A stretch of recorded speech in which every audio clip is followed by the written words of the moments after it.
And so now we enter into our second day of observing the Lenten season.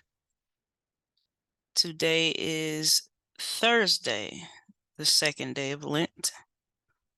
And our passage that we are exhorted to read on this second day is Luke chapter 7, verses 1 through 17. Again, that is Luke chapter 7, verses 1 through 17. And it reads thusly. After he had finished speaking in the hearing of the people, he entered into Capernaum. A certain centurion's servant who was dear to him was sick and at the point of death. When he heard about Jesus, he sent to him elders of the Jews, asking him to come and save his servant. When they came to Jesus, they begged him earnestly, saying, "He is worthy for you to do this for him, for he loves our nation, and he built our synagogue for us." Jesus went with them. When he was now not far from the house, the centurion sent friends to him, saying to him, "Lord, don't trouble yourself, for I am not worthy for you to come under my roof. Therefore, I didn't even think myself worthy to come to you, but say the word, and my servant will be healed. For I also am a man placed under authority, having under myself soldiers. I tell this one, 'Go,' and he goes, and to another, 'Come,' and he comes, and to my servant, 'Do this,' and he does it." When Jesus heard these things, he marveled at him and turned and said to the multitude who followed him, "I tell you, I have not found such great faith, no, not in Israel." Those who were sent, returning to the house, found that the servant who had been sick was well.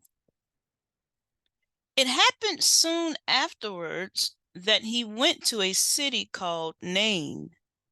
Many of his disciples, along with a great multitude, went with him. Now, when he drew near to the gate of the city, behold, one who was dead was carried out, the only son of his mother, and she was a widow. Many people of the city were with her. When the Lord saw her, he had compassion on her and said to her, "Don't cry." He came near and touched the coffin, and the bearers stood still. He said, "Young man, I tell you, arise." He who was dead sat up and began to speak, and he gave him to his mother.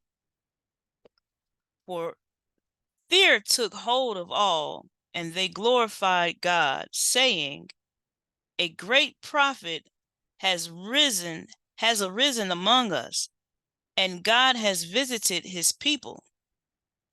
This report went out concerning him in the whole of Judea and in all the surrounding region. Thus ends the reading.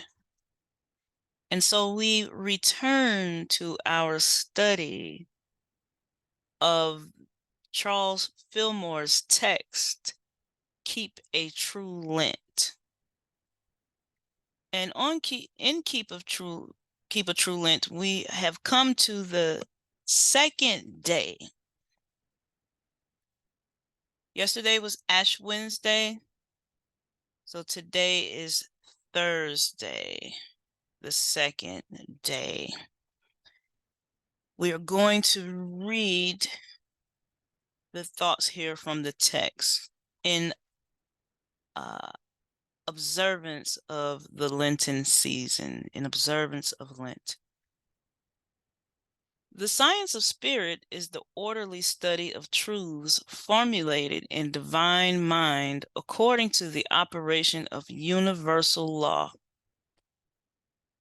An affirmation is a positive and orderly statement of truth. By affirmation, we claim and appropriate that which is ours. The word is the working power of divine mind. One will never go down to defeat if in his hour of need he positively affirms the almightiness of God mind through Christ and invokes its help in his behalf. I declare that as a child of God, I am now entering the Christ consciousness of perfection. This is in itself an affirmation, the highest I can make. Jesus helped himself into this high state of being by his use of the spoken word. He continually made the very highest affirmations, such as, I and the Father are one. All authority hath been given unto me in heaven and on earth. I am joint heir with Jesus to the infinite good of the kingdom, and by the faithful use of my spoken word, I claim my heavenly good. Faith is the result of many affirmations. Ooh, Y'all hear that? See, that reminds me, and I'm pausing parenthetically here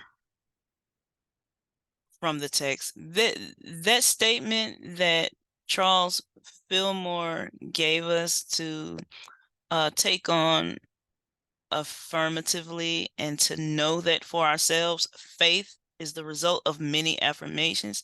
It reminds me of the passage here. Faith comes by hearing here, and hearing by the word of God.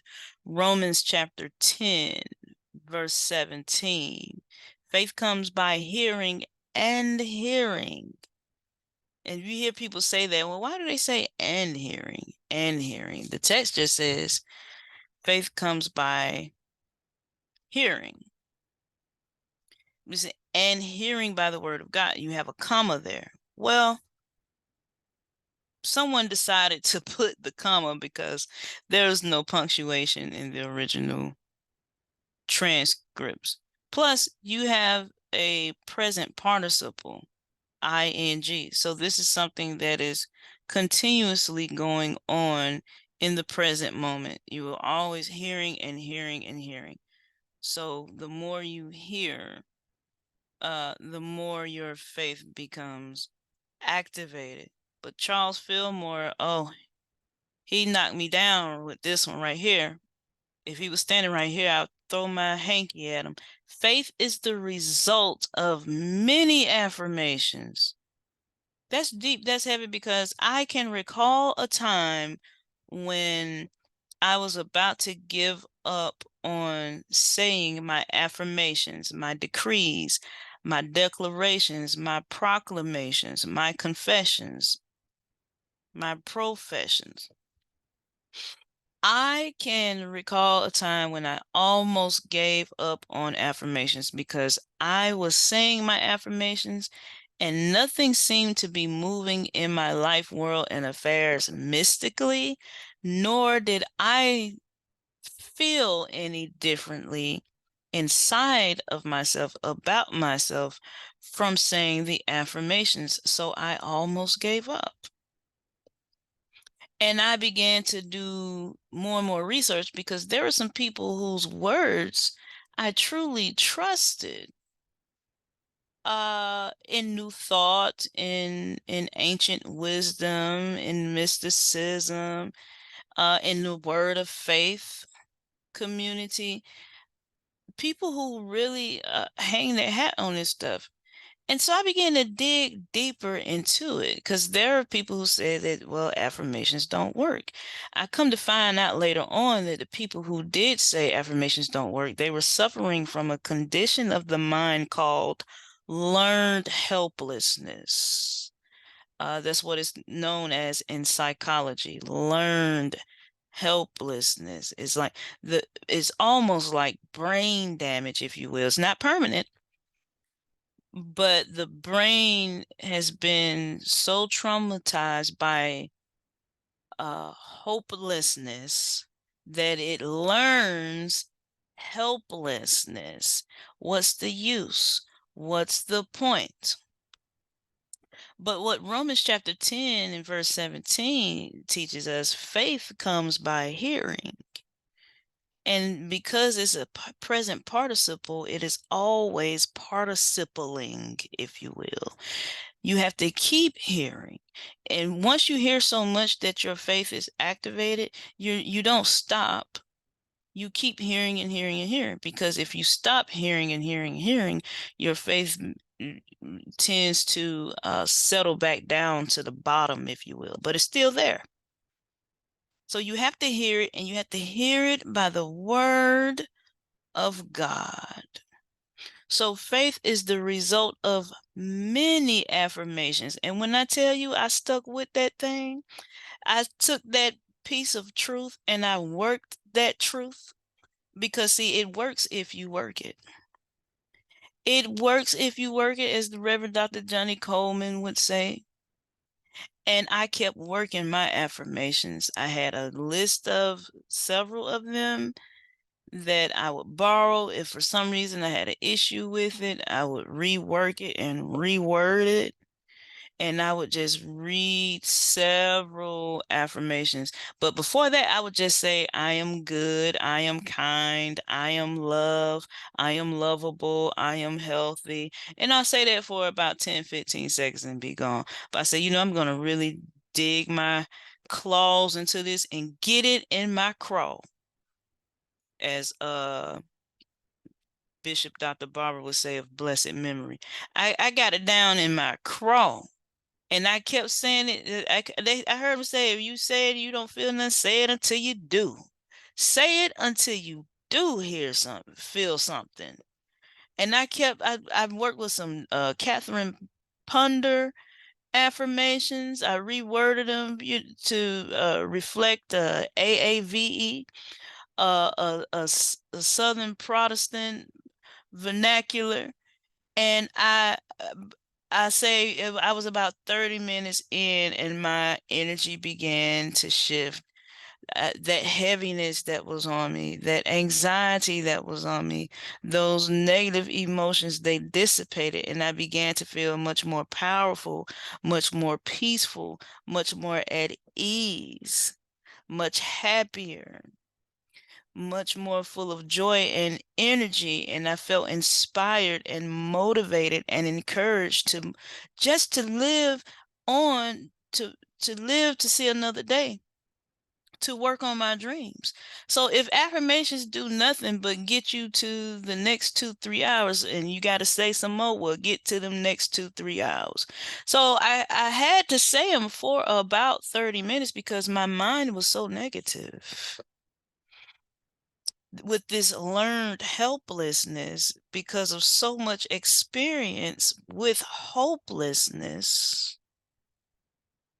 and crises and trauma and tragedies and letdowns and disappointments. My mind was conditioned for negativity, and because of this inertia at rest, this restful inertia, it did not want to move from that spot. The negativity was a stronghold, but God, but for the word of God, but for hearing and hearing by the word of God, and this faith coming forth. And faith has to be birthed out of your mouth. You speak forth the word of faith. Charles Fillmore earlier said here in the second paragraph The word is the working power of divine mind that logos needs to be spoken and birthed forth. Sometimes you have to say them silently to yourself because people look at you like you need to go somewhere where you have some privacy so folk don't think you be crazy now. But you birth that word forth, and before it took about, see, once I got to where I was saying for 30 minutes before I would feel a shift in my energy, it took about a month or so, about 30 days or so, before I got to a point where I could say affirmations for 15 minutes and feel a difference. 10 minutes and feel a difference. Now, once I start speaking life to myself, through myself, into the atmosphere, I tell you, I start feeling a difference in about 45 seconds. So understand that if you're dealing with affirmations as a spiritual technology and it seems as though you are not getting anything from it or that it's not paying off, and it seems like you should be suspicious of certain spiritual teachers and gurus, that you may be like me, where your mind has just been so negative. Maybe you grew up in poverty, maybe there was some abuse, etc., or that you're just in a really dark space right now because of grief, that you may have to work with many affirmations. Okay, so I definitely, if you've been on the fence about affirmations, because it has helped me so tremendously, and it advanced me with my spiritual development, I highly recommend that you stick with them. If you've been doing them 15, 20 minutes, try 30. Because faith is the result of many affirmations. Let's return to the text here.